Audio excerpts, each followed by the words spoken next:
Friend मैं नेहा और मैं बात करूंगी यूएस के कुछ शॉकिंग फैक्ट के बारे में। तो जब मैं यहाँ शुरू आई थी तो मुझे जो पहला शॉकिंग चीज़ यहाँ पे मुझे लगी थी वो है कि यहाँ का जो टॉयलेट है उसमें जेट स्प्रे नहीं होता है। आप यहाँ पे लोग टिश्यू यूज करते हैं और हमारे इंडिया में लोग जेट स्प्रे यूज करते हैं। तो ये बहुत शॉकिंग और बहुत अजीब सा लगा था। हालांकि जो भी इंडियन अमेरिका में रहते हैं तो वो अपने टॉयलेट में जेट स्प्रे लगवा लेते हैं, लेकिन यहाँ टिश्यू कल्चर है और स्प्रे का कोई कॉन्सेप्ट नहीं है यहाँ। तो ये चीज़ मुझे बहुत अटपटी लगी। और जो दूसरी चीज़ है एमआरपी कॉन्सेप्ट, तो यहाँ के जो आप दुकानों में सामान बाई करोगे तो उसमें किसी भी प्रोडक्ट के पैकेट पे वो एमआरपी लिखा हुआ नहीं होता है।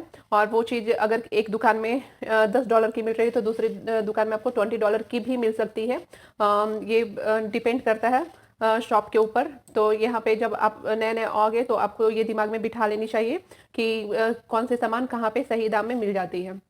तो ये भी बहुत अजीब लगा। इंडिया में होता है कि पैकेट के ऊपर लिखा रहता है और वही मैक्सिमम प्राइस होता है, उससे ज़्यादा आप नहीं, उससे ज़्यादा एमआरपी में आप नहीं बेच सकते उसे। तो ये बहुत शॉकिंग मुझे लगा। और जो तीसरी चीज़ यहाँ शॉकिंग है वो है अगर आप अपने बेबी के साथ ट्रैवल कर रहे हो कहीं भी और इवन आप कैब में भी जा रहे हो तो आपको कैब वाला हो सके बेबी सीटर का डिमांड कर सकता है। तो मेरा बेबी 3 ईयर का था, तो जब मैं यहाँ आई थी तो हमने कैब बुक किया तो कैब वाले ने हमसे बेबी सीटर की डिमांड की। बेबी सीटर हमारे पास नहीं था तो वो हमें बिठाने से मना कर रहे थे। वो कहने लगे कि अगर इस समय कॉप पकड़ लेगी तो वो काफ़ी फाइन देती है, ऐसे में मैं रिस्क नहीं लेना चाहता और मैं आपको नहीं बैठाऊंगा। हमने काफ़ी रिक्वेस्ट की और ज़्यादा दूर जाना नहीं था तो उन्होंने बिठाया, पर वार्निंग दे के छोड़ा कि नेक्स्ट टाइम आपको जब भी आप ट्रैवल करो बेबी के साथ तो आप बेबी सीटर लेके ज़रूर चलो। तो अगर आपकी अपनी कार हो या फिर आप कैब कर रहे हो तो आपको बेबी सीटर लेके चलनी होगी और बेबी को उसी पे बैठा के और सीट बेल्ट लगा के चलना होता है। कि यहाँ गन कल्चर काफ़ी कॉमन है, यहाँ कोई भी गन इजीली बाय कर सकता है। आपको गन वॉलमार्ट में भी मिल जाएंगे। कुछ आईडी कार्ड दिखाने होते हैं और आप अगर 18 ईयर के हो, 18 ईयर प्लस हो तो आपको बहुत आसानी से आप गन बाई कर सकते हो। वो AK-47 और बहुत ही खतरनाक वाले जो गन होते हैं वो यहाँ कोई भी खरीद सकता है, जबकि हमारे इंडिया में गन खरीदने के लिए काफ़ी लंबा चौड़ा प्रोसेस होता है और होनी भी चाहिए।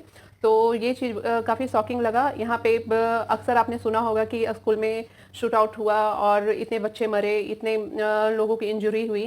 तो ये चीज़ काफ़ी डरावनी है। कि रिटर्न पॉलिसी काफ़ी अच्छी है। यहाँ की रिटर्न पॉलिसी ये है कि आप अगर कोई फूड आइटम भी आप खरीदते हो और वो आपको पसंद नहीं आता है तो आपने उस ओपन कर दिया तो भी आप उससे जाओ और रिटर्न कर दो। वो सामने वाला आपसे बिना क्वेश्चन किए हुए रिटर्न कर देता है। और कोई कपड़ा आपने खरीदा हो मान लो और आपको आपने उसका टैग हटा दिया, आपने उसे एक बार या 2 बार यूज कर लिया हो और वो आपको पसंद नहीं आ रहा हो तो भी आप जाओ और उसे रिटर्न कर दो। यहाँ 60 या 90 डेज का टाइम पीरियड होता है, उस टाइम पीरियड के अंदर आप जाओ और रिटर्न कर लो। तो ये काफ़ी अच्छी चीज़ लगी मुझे, जो कि इंडिया में नहीं है। इंडिया में हार्डली 6 या 7 डेज होता है और बहुत ज़्यादा अब देखूँ तो 15 डेज से ज़्यादा वहाँ नहीं होता है। मैंने नहीं देखा 15 डेज से ज़्यादा किसी भी चीज़ का वो रिटर्न टाइम पीरियड होता है वहाँ पे। तो ये चीज़ काफ़ी अच्छी है अमेरिका की। और यहाँ जो आप किसी मॉल या स्टोर में जाओगे तो जैसे इंडिया में जाते हो तो मॉल से बाहर आप निकलोगे तो आपके रिसिप्ट को चेक करेंगे, सामान और रिसिप्ट को मैच करवाएंगे। यहाँ नहीं करवाते। यहाँ वो सब कोई फंडा नहीं है। अगर मान लो कभी अगर हो भी रहा हो रिसिप्ट चेक तो या तो वो ये चेक कर रहे हो कि कहीं आपने ओवर प्राइस तो नहीं दे दिया। तो ये चीज़ लोग बच्चों को बहुत ही, हम इंडिया में जैसे पालते हैं यहाँ बहुत ही डिफरेंट तरीके से पालते हैं। जैसे हमारे यहाँ इंडिया में होता है कि बच्चों को अपने पास रखकर सुलाते हैं, वो 4-5 ईयर तक का होता है तो भी लोग अपने पास ही सुलाते हैं। पर यहाँ को स्लीपिंग का कोई कॉन्सेप्ट नहीं है। लोग अपने बच्चों को 6 मंथ के बाद से अलग सुलाने लगते हैं धीरे धीरे, और वो धीरे धीरे दूसरे रूम में ही शिफ्ट कर देते हैं और कैमरा से वो देखते रहते हैं कि बच्चा सो रहा है या रो रहा है, तो वो उस हिसाब से उसका केयर करते हैं। और यहाँ लोग बच्चों को जैसे 6 मंथ का हुआ जब वो बैठने लगता है और वो जब थोड़ा बहुत सॉलिड लेना स्टार्ट करता है तो एक सिटिंग चेयर और टेबल दे देते हैं, उस पर कुछ रख देते हैं, बच्चे खुद लेकर खाते हैं और ऐसे वो खुद खाना भी सीख जाते हैं। और यूएस में लोग स्मॉल टॉक बहुत करते हैं। आप जब भी कोई आपके सामने आएगा तो वो आपको हाय हेलो बोल कर जाएगा और कोई अच्छा सा कॉम्प्लीमेंट देकर जाएगा। जब मैं शुरू आई थी तो लोग यहाँ से स्माइल करते पास होते थे, हेलो बोलते थे, हाउ आर यू बोलते थे और कभी कभी कॉम्प्लीमेंट दे देते थे मेरे बेटे के लिए। तो मुझे अच्छा फ़ील होता था और मैं सोचती थी कि क्या मैं इन्हें जानती हूँ, पर यहाँ ऐसा नहीं है। यहाँ स्मॉल टॉक यहाँ का कल्चर है। यहाँ जो चौंकाने वाली बात ये मुझे जानकर लगी कि लोग यहाँ सेविंग में बिलीव नहीं करते। हमारे इंडिया में है कि लोग जब भी जॉब करते हैं या कुछ इनकम करते हैं तो वो अपने बच्चों के लिए बचा कर रखते हैं, पर यहाँ के लोग आज भी जीना पसंद करते हैं, वो बच्चों के लिए सेविंग नहीं करते। यहाँ लोग तभी यहाँ लोग लग्जरियस लाइफ जीते हैं, और हमारे इंडिया में है कि लोग अपने बच्चों के लिए भी जमा कर लेते हैं। तो यहाँ सेविंग सिस्टम बिल्कुल नहीं है। यहाँ लोग लोन पे ज़्यादा बिलीव करते हैं। हर चीज़ यहाँ क्रेडिट कार्ड और लोन पे चलता है। तो ये भी मुझे बहुत शॉकिंग लगी कि जब कोई कमा रहा है तो अपने बच्चों के लिए सेविंग क्यों नहीं करता।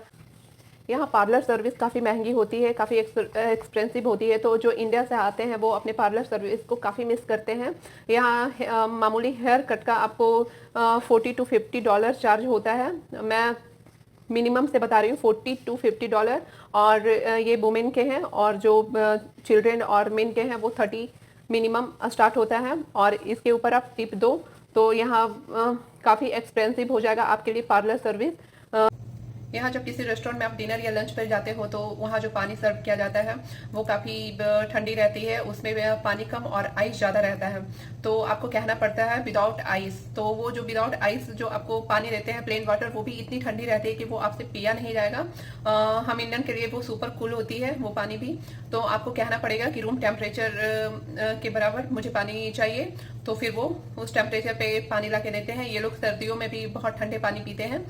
इवन जब मैं बीमार थी और मैं हॉस्पिटल में थी तो जो नर्स मुझे पानी का ग्लास ला के दी मेडिसिन खाने के लिए, उसमें भी पानी थोड़ा सा और पूरी ग्लास आइस से भरी हुई थी।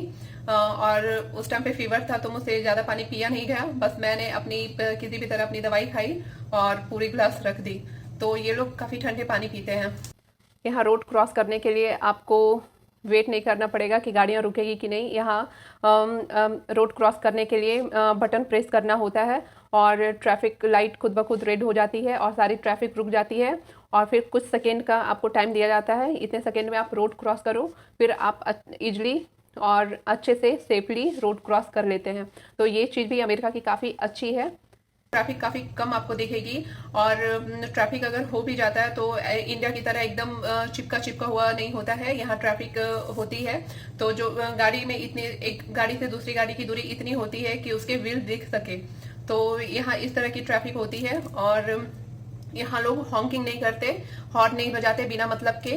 यहाँ आपको कभी भी रोड पर हॉर्न सुनाई नहीं दे रहा। अगर कोई कार पीछे से आ रही है वो हॉर्न बजा रही है, इसका मतलब है कि या तो एक्सीडेंट होने वाला था तो वो आपको वार्निंग दे रहा है।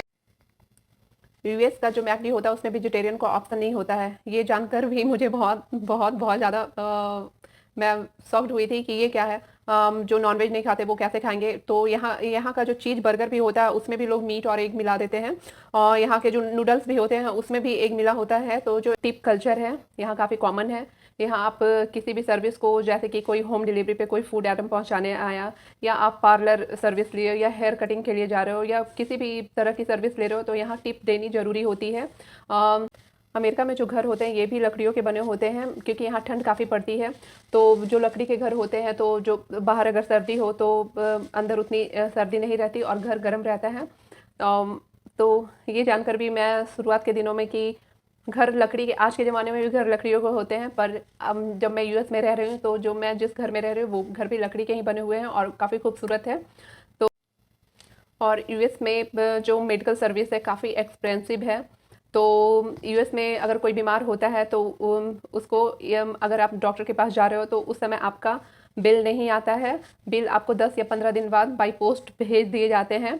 और इंडिया से ये कल्चर काफ़ी अलग है। इंडिया में तुरंत ही बिल दिया जाता है कि आपका इतना बिल आया, बट यहाँ आपको आफ्टर 15 डेज बाद ही वो बाई पोस्ट आपके घर पर पहुँचेगा कि आपका कितना खर्च आया। तो आज का वीडियो बस इतना ही। अगर वीडियो पसंद आ जाए तो प्लीज़ मेरे चैनल को लाइक और सब्सक्राइब जरूर कर दीजिएगा। मिलते हैं नेक्स्ट वीडियो में, तब तक के लिए बाय बाय।